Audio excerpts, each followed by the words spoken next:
Welcome to ચેતુસ kitchen. આજે આપણે બનાવીશું માંડવીના દાણાની ચીક્કી એટલે કે સિંગની ચીક્કી બનાવવાના છીએ। તો એના માટે આપણે અહીંયા 2 વાટકીના માપથી આ સિંગ લેશું।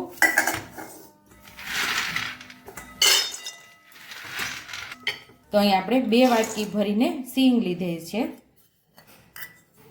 ભરીને આપણે 1/2 વાટકી જેટલો ગોળ એટલે કે ઉપર છલછલથી આપણે ભરેલી છે આ ગોળની એટલે 1/2 વાટકી જેટલો ગોળ છે।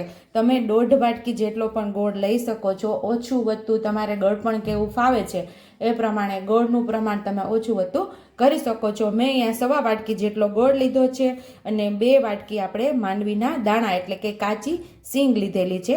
હવે આપણે આ સિંગને શેકી લેશું। તો આપણે ગેસ ચાલુ કરીને કઢાઈ રાખી અને સિંગને સરસ આપણે શેકી લેવાની છે। સિંગની અંદર દાજ ન બેસે ને એ રીતે આપણે શેકવાની છે। સિંગ બળી ન જાય એનું આપણે ધ્યાન રાખવાનું છે। તો અહીંયા આપણે ફેરવતા માંડવીના દાણાને આવી રીતે શેકી લેવાના છે અને મીડિયમ ગેસ ઉપર શેકશું એટલે આપણી સિંગમાં જરા દાજ નહીં પડે। તો અહીંયા આપણી સિંગ મસ્ત એવી શેકાઈ ગઈ છે। જો તમને દેખાતું જ હશે કે ઉપર બધા એના છાલ ઉપર થોડી ડાર્કનેસ આવી ગઈ છે એટલે કે સિંગ આપણી શેકાઈ ગઈ છે। ગેસ ઉપરથી આપણે ઉતારી અને બીજી ડીશની અંદર થોડી વાર ઠંડી થવા દેશું। કઢાઈમાંથી આપણે કાઢી લેશું અને સરસ ઠંડી થવા દેશું। પછી આને ફોતરા ઉખાડી લેશું। તો સિંગ આપણે હાથેથી અડી શકીએ એટલી ઠંડી થઈ જાય છે। તમે આવી રીતે પણ છોતરા એના ઉખાડી શકો છો અને એક થેલી હોય આવી રીતે એક થેલી હોય થેલીની અંદર ઉમેરી અને પછી આવી રીતે આમ કરીને પણ છોતરા ઉખાડી શકીએ। અને કા નેપકિન લ્યો આવી રીતે નેપકિનની અંદર ઉમેરી અને સરસ ચોળીને આપણે એના ફોતરા કાઢી શકીએ છીએ। તો આવી રીતે એને આપણે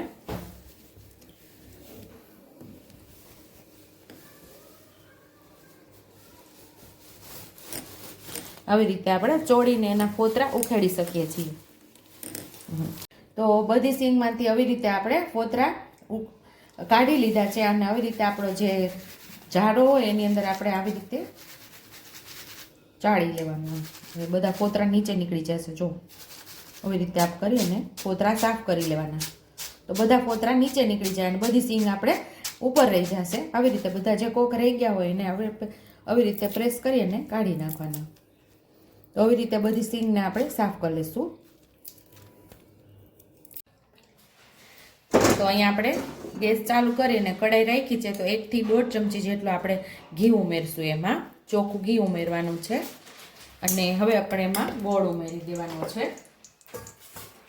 જે આપણે 1/2 વાટકી જેટલો માપ કરેલો છે ગોળનો એ આપણે અહીંયા ઉમેરી દેવાનું છે।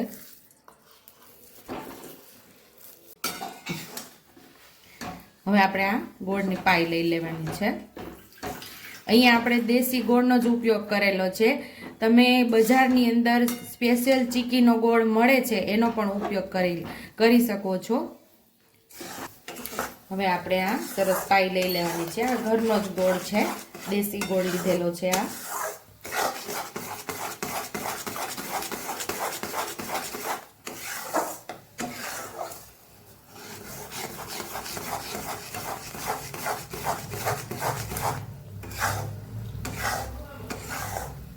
તો અહીંયા આપણો ગોળ એકદમ સરસ ફૂલવા લાગ્યો છે અને પાઈ પણ સરસ થવા લાગી છે। તો એક પાણીની વાટકી ભરશું અને એની અંદર થોડા આપણે ડ્રોપ્સ ઉમેરશું અને ચેક કરશું કે આપણી પાઈ બરાબર રેડી થઈ છે કે શું। એટલે થોડી વાર અંદર રહેવા દઈશું, ઠંડુ થાય પછી આપણે એને બહાર લઈશું અને ત્યાં સુધી સાઈડ ઉપર આપણે ગોળને જે પાઈને હલાવતા રહીશું। તો હજી આપણી પાઈ નથી થઈ। જો આ એકદમ ચીગમની જેમ ખેંચાય છે। આ એકદમ આપણે આમ કરીને બટકી જાય ને ત્યાં સુધી આપણે આની પાઈ કરવાની છે અને ગોળ પાછો ઉમેરી દઈશું અને સરસ પાઈને લઈ લઈશું। હજી 5 થી 7 મિનિટ આપણે હલાવશું પછી જ આપણી એકદમ ટેસ્ટી એકદમ સરસ ક્રિસ્પી એવી પાઈ તૈયાર થઈ જશે।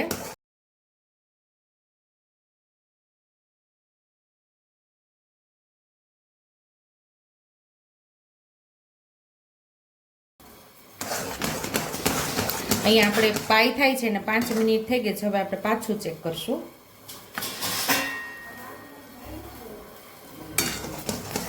આપણે 5 મિનિટથી જોયું છે તો હજી થઈ નથી તમને કોઈને ખ્યાલ હોય તો મને કહેજો. આ રેવડી જેવી થઈ ગઈ છે આપણી પાય. જે રેવડી ખાતા હોય એને ખબર હશે કે આવી રેવડી હોય, આવી આમ તાર ખેંચીએ ને એવી રીતે થાય ને એને રેવડી કહેવાય ને. કરતી બટકી જાય ને એને પણ રેવડી કહેવાય. હવે માત્ર 3 મિનિટ આપણે આને કરશું ને એટલે આપણી પાય રેડી થઈ જશે.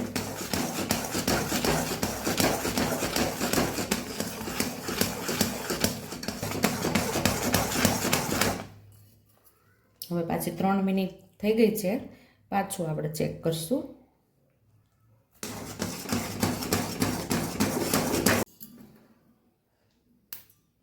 તો આવી રીતે આપણે આમ તોડીએ અને કટ થઈ જાય એટલે આપણી એકદમ ક્રિસ્પી એવી થઈ જ ગઈ છે આપણી અહીંયા પાય. તો આની અંદર હવે આપણે સિંગને ઉમેરી દઈશું અને મિક્સ કરી લઈશું.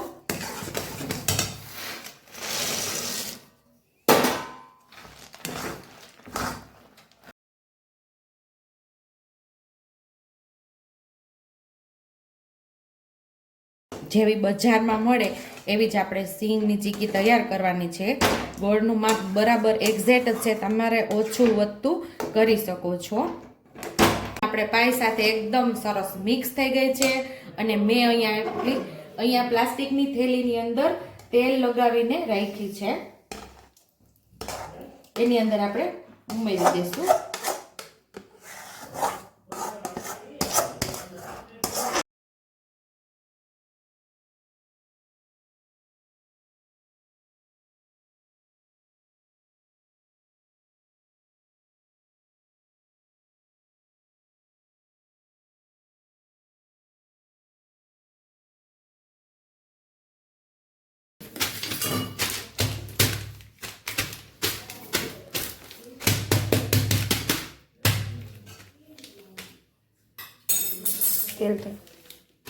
તેલ જરૂર ન હોય, નીચે લગાવેલું છે ને જેટલું આમ પોળું થાય ને એટલું પોળું કરી દેવાનું.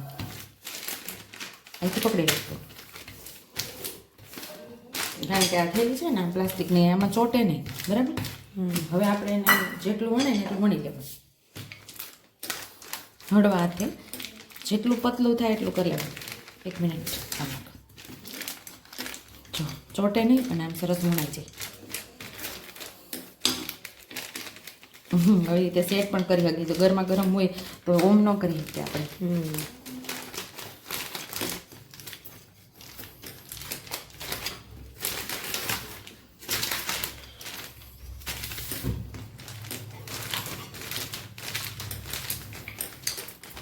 ગરમા ગરમ છે ત્યાં સુધીમાં જ આપણે કાપા કરી લેશું. ઠંડુ થાય પછી આમાં કાપા ના પડે. જેટલું પતલું તમે વણી શકો ને એટલું પતલું વણવાનું.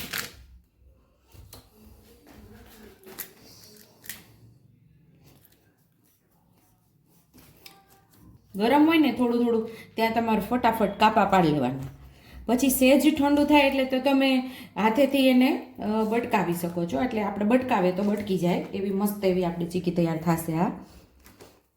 આપણે પ્લાસ્ટિકની થેલીના 2 ભાગ કરી લીધા હતા અને વચ્ચે અહીંયા આપણે તેલ લગાવી લીધું છે. જો અહીંયા દેખાય છે એવી રીતે તેલ લગાવી અને ઉપરથી પાછો પ્લાસ્ટિકનો ભાગ આમ લગાવી અને આપણે વણેલી છે. એટલે આપણે હાથમાં ન ચોટે અને આપણે ધગી પણ ન જવાય. અથવા તો તમારી પાસે બટર પેપર હોય તો એમાં પણ તમે કરી શકો છો. પણ આવી પ્લાસ્ટિકની થેલી લઈ તો આરપાર બે સાઈડ દેખાય એટલે વ્યવસ્થિત દેખાય. એટલા માટે મેં અહીંયા પ્લાસ્ટિકની થેલી લીધેલી છે.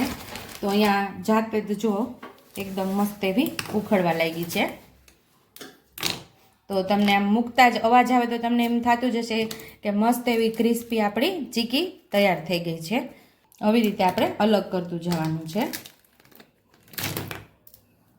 તો જ્યાં જ્યાં કાપા પાડેલા હશે એની જાતે જ આવી રીતે અલગ થઈ જશે.